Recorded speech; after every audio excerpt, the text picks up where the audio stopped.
Okay guys, this is the video. This is the easiest and cheapest way to digitize your VHS tapes and get them on to your computer. This is for Mac users. So jumping right in, no fluff. You're gonna need your VHS tapes. You will need a VCR. Get a good, decent, reliable VCR. Okay, you're gonna need your computer and you're gonna need this. And I'm gonna link this down below. This cable is gonna get you out of your VCR and into your computer. It's gonna come as USB-A. So if you need to adapt it to USB-C, then just pick up one of these adapters. Check out my other videos on adapters and converting all your devices to USB-C. So that's everything you're gonna need. All right, so I'm gonna show you the physical setup and then we're gonna go to the screen capture. So you plug in your VCR. Now you're gonna take these three colored cables and you're gonna find the line out on the front or the back of your VCR. So this is where the signal is gonna come out, line out. Just match up the colors. Right audio channel is red. Left audio channel is white.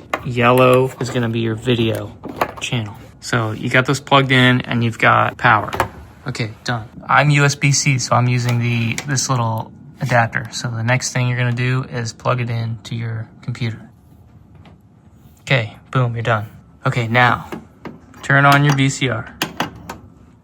Okay, now go ahead and pop in your tape.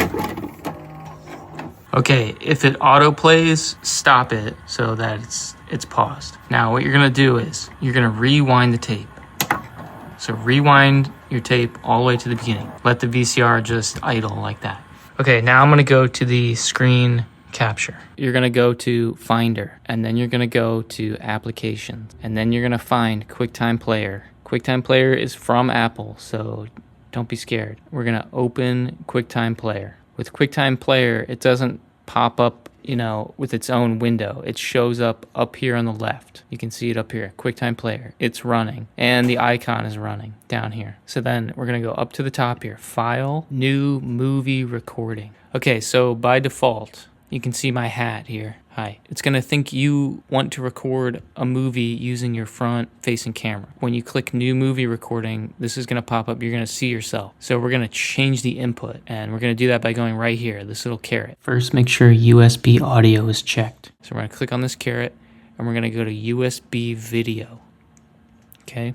Now, you can see it's blue. Okay, I've switched to my iPhone real quick. So you can see we've got the input set to USB video, so it's blue. So now you have your tape all the way rewound. Now, the order of operations here is that you want to click record on your computer first. So that's gonna start recording it, and you can see the timer's going 5, 6, 7, and you can see this 4 megabytes, 5 megabytes. This is the file size, so the file is getting larger and larger as it records. So now that the computer is capturing that, we can hit play on the VCR. And so now you're gonna see my videotape start to play on the computer, and it's recording now. There's the volume. You can have the audio muted and it will still record the audio. This slider is just so you can listen while it records. So you can see the file's gonna grow and grow, 85 megabytes. Okay, say the video has played and I'm done recording. The order of operations now is to stop the VCR. Okay, so I've stopped the tape first. Now I wanna go and hit this button again, right here. And that's gonna stop the recording on the computer. Let me go back to the screen capture. Okay, we're back on the screen capture. So you clicked stop recording on here. It's now has this window called Untitled. It's gonna pop up. It's gonna stay here and you can basically watch what you just recorded, okay? So here I am scrubbing it. Okay, so now you have to save it to your computer. So all you have to do is click on the X and it's gonna say, do you wanna keep this new document untitled? Now, all you have to do is put in a new name, like here's test video. And then I'm gonna save it to my desktop. So then I'm gonna click save.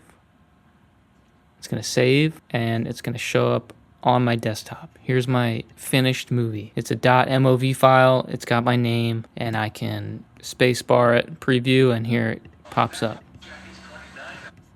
There, you're done. So it's that simple. From here, you can keep it on your computer, or you can put it on an external hard drive, or if the file size is small enough, you can send it to somebody or send it to your phone, or you could burn it to a DVD. But here's your movie and you're done. So if you have a lot of tapes, you would just do the same thing every time, and then you have all your VHS tapes digitized. So I hope that helps. I use this VHS digitizer cable converter for my own tapes, and so I've tested it and it's worked perfectly for me so far. I've got a 2020 MacBook Pro M1 with this cable and QuickTime, and it's a super easy setup. Perfect. There's no need to buy those like $150, $200 like little separate devices that claim to digitize well. Like with this setup, you can do it all yourself on your computer, and you have full control of everything. Let me know how it works for you. Check out the links down below if you want to support the channel. It really helps me out. Let me know if there's anything else you want me to show you. That's it for now. Please subscribe and have a nice day. Thanks.